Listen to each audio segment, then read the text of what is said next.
Break के बाद आपका स्वागत है। अब बात करते हैं शिवराज कैबिनेट की, जिसमें पिछले 2 साल से विस्तार नहीं हुआ है, केवल कयास ही लगाए जा रहे हैं। सूबे में कैबिनेट विस्तार की जरूरत है, लेकिन शिवराज हैं कि कुनबा बढ़ाने के लिए तैयार ही नहीं। यहां तक कि एक एक मंत्री के सिर पर 2 से 3 मंत्रालय और कम से कम 2-2 जिलों के प्रभार हैं। लेकिन इस भार को कम करने के लिए मुख्यमंत्री केवल आश्वासन और तारीखें बांट रहे हैं। हालांकि फहरिस्त भी लंबी है उन दावेदारों की जो सपना पालकर बैठे हैं कि आज नहीं तो कल सुबह जरूर होगी। शिवराज मंत्रिमंडल विस्तार को लेकर पिछले 2 साल से अटकलों के दौर जारी। मुख्यमंत्री शिवराज सिंह चौहान खुद कई बार विस्तार को लेकर तारीख के साथ आश्वासन दे चुके।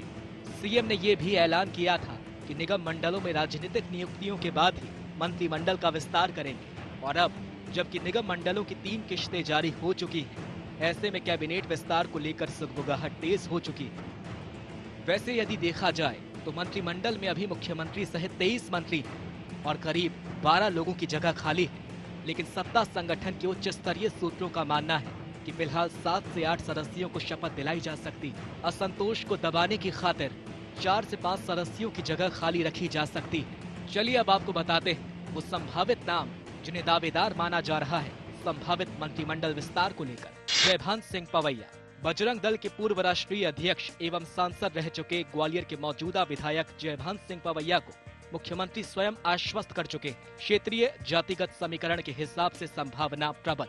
संजय पाठक कटनी के विजय राघवगढ़ से तीसरी बार विधायक चुने गए। 2 बार कांग्रेस के टिकट पर चुनाव जीते थे। इस्तीफा देकर 2014 में भाजपा के टिकट पर उपचुनाव जीता। बीजेपी के संगठन महामंत्री अरविंद मेनन के नजदीकी माने जाते। सुदर्शन गुप्ता मालवा से कैलाश विजयवर्गीय द्वारा मंत्री पद छोड़ने के बाद शिवराज और तोमर की नजदीकी के चलते गुप्ता को कैबिनेट में जगह मिलने की प्रबल संभावना है। अर्चना चिटन पूर्व में कैबिनेट मंत्री रह चुकी है। स्कूल शिक्षा मंत्री रहते हुए बेहतर परफॉर्मेंस रहा। संविदा शिक्षकों की भर्ती व्यापम से हुई पर किसी तरह का दाग नहीं। नंद कुमार सिंह चौहान को खंडवा से चुनाव जिताने में अहम भूमिका निभाई। रुस्तम सिंह आईपीएस की नौकरी छोड़कर राजनीति में आए। पहली बार चुनाव जीतकर मंत्री बने। गुर्जरों के एकमात्र नेता केंद्रीय मंत्री नरेंद्र सिंह तोमर से नजदीकी का लाभ मिलेगा। विश्वास सारंग भोपाल से दूसरी बार विधायक चुने गए। भारतीय जनता युवा मोर्चा के पूर्व प्रदेश अध्यक्ष रह चुके हैं। बड़े नेताओं से नजदीकी संबंधों का फायदा मिल सकता है। यशपाल सिंह सिसोदिया विधानसभा एवं क्षेत्र में बेहतर परफॉर्मेंस। मंदसौर सहित क्षेत्रीय समीकरण एवं सत्ता संगठन के दिग्गज नेताओं से नजदीकी के चलते सिसोदिया को मंत्रिमंडल में लिया जा सकता है। निर्मला भूरिया रतलाम झाबुआ लोकसभा उपचुनाव हारने के बाद पार्टी झाबुआ अंचल को तवज्जो देने के लिए पूर्व सांसद स्वर्गीय दिलीप सिंह भूरिया की बेटी व पेटलावत विधायक निर्मला को मंत्री बना सकती है। नीना वर्मा दिग्गज भाजपा नेता एवं पूर्व केंद्रीय मंत्री विक्रम वर्मा की पत्नी नीना वर्मा को मंत्री बनाने के लिए पार्टी के नेताओं पर दबाव। पिछली बार वो 1 वोट से जीती थी, जिसे अदालत ने रद्द कर दिया था। उम्मीदें तो उम्मीद है और कमोवेश हर किसी को भी। जिनके पास कुछ नहीं है उन्हें पाने की उम्मीद, जिनके पास कुछ है उन्हें बढ़ाने की उम्मीद। बहरहाल अब देखना ये होगा कि आखिर कब होगा शिवराज कैबिनेट का विस्तार और किन दावेदारों के सिर पर सजेगा मंत्री पद का ताज। IND अफसोस डेस्क। तो शिवराज कैबिनेट में शामिल होने के लिए कतार लंबी लगी है। ऐसे में देखना लाजमी होगा कि कब एंट्री होती है इन दावेदारों की। अब बात करते हैं शिवराज कैबिनेट के सबसे खास मंत्री। जी हां, जब कप्तान मास्टर ब्लास्टर ही मान चुके हैं, ऐसे में जिम्मेदारियां बढ़ना भी स्वाभाविक है डॉक्टर नरोत्तम मिश्रा की। और ऐसा हुआ भी जब भोजशाला में पूजा और नमाज को लेकर सरकार पर बढ़ते दबाव के बीच सीएम शिवराज ने जिले के प्रभारी मंत्री डॉक्टर मिश्रा को सौंप दी जिम्मेदारी और वह भी जुट गए अपने काम में। धार का भोजशाला एक बार फिर चर्चा का विषय बन चुका है।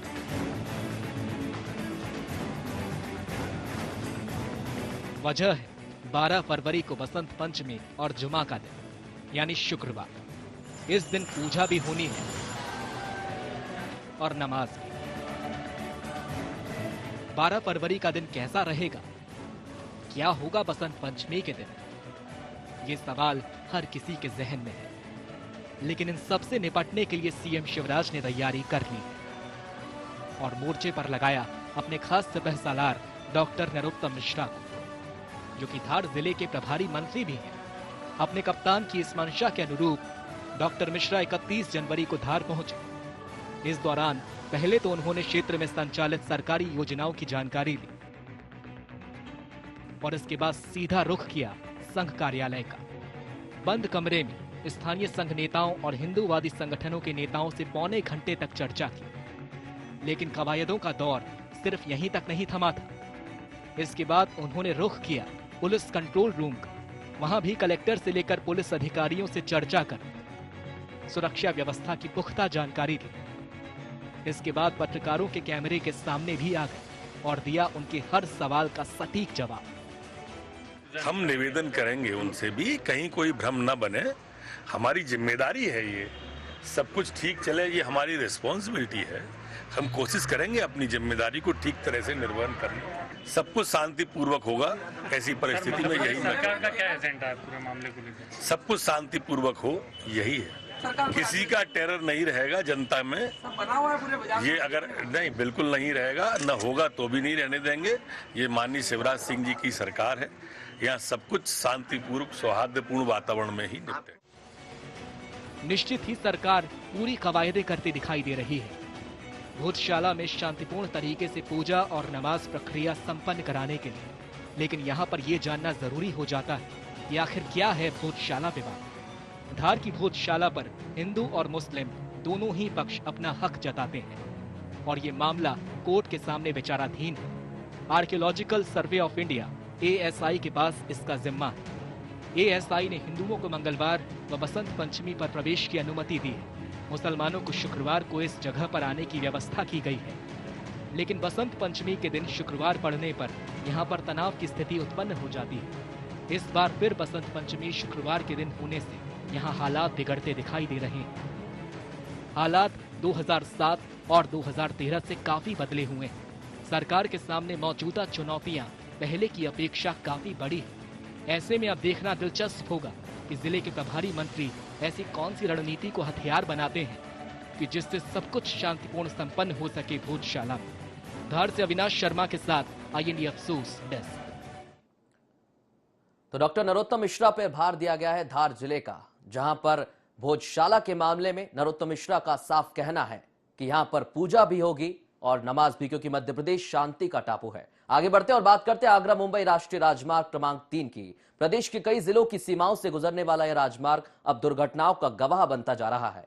हालांकि सड़क दुर्घटनाओं के बढ़ते हुए ग्राफ को लेकर परिवहन विभाग चिंतित है, लेकिन हादसों का दौर लगातार जारी है और इन हादसों में सैकड़ों लोग अपनी जान भी गंवा चुके हैं। मध्य प्रदेश में खूनी रास्ते, एक साल में 136 मौतें, राष्ट्रीय राजमार्गों पर हो रहे अधिक हादसे। परिवहन विभाग ने चिन्हित किए 10 स्थान। प्रदेश को देश में विकसित राज्यों की गिनती में लाने के लिए राजनीतिक दावे कई बार आपने सुने होंगे, लेकिन उन दावों की हकीकत क्या है, इसी बात का अंदाजा प्रदेश के राष्ट्रीय राजमार्गों पर हो रहे सड़क हादसों को देखकर लगाया जा सकता है। आंकड़ों के मुताबिक NH3 पर हुए हादसों में सबसे अधिक मौतें हुई हैं। अगर सिर्फ साल 2014 की बात की जाए तो इस मार्ग पर 136 मौतें हो चुकी हैं। इसी के चलते सड़क परिवहन विभाग राष्ट्रीय मार्ग पर हो रहे हादसों पर अंकुश लगाने के लिए नई कवायद शुरू कर रहा है। विभाग दुर्घटना संभावित जगहों पर नए सिरे से चिन्हित करने में जुट गया है। खास बात यह है कि इन NH पर सबसे ज्यादा हादसे गुना, शिवपुरी और ग्वालियर जिलों में हुए हैं। आइए आपको बताते हैं परिवहन मंत्रालय की रिपोर्ट से जुड़े अन्य तथ्यों के बारे में। रिपोर्ट के मुताबिक सबसे अधिक 49 मौतें गुना जिले में हुई हैं। परिवहन विभाग के 10 नए एक्सीडेंटल प्रोन को चिन्हित किया है।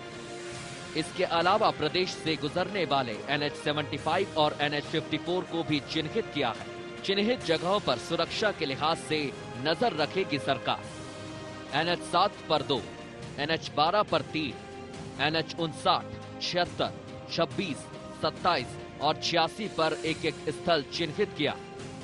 परिवहन विभाग की पहल वाकई काबिले तारीफ है, लेकिन सवाल इस बात का है कि यह पहल निरंतर जारी रहेगी या कुछ दिनों बाद यह अपने पुराने ठर्रे पर लौट आएगी। IND अफसोस डेस्क। खबरों की दुनिया में अनोखी क्रांति IND अफसोस में खबरें आपने देखी, आपसे जुड़ी हुई। फिलहाल इतना ही। आप बने रहिए IND 24 के साथ। नमस्कार।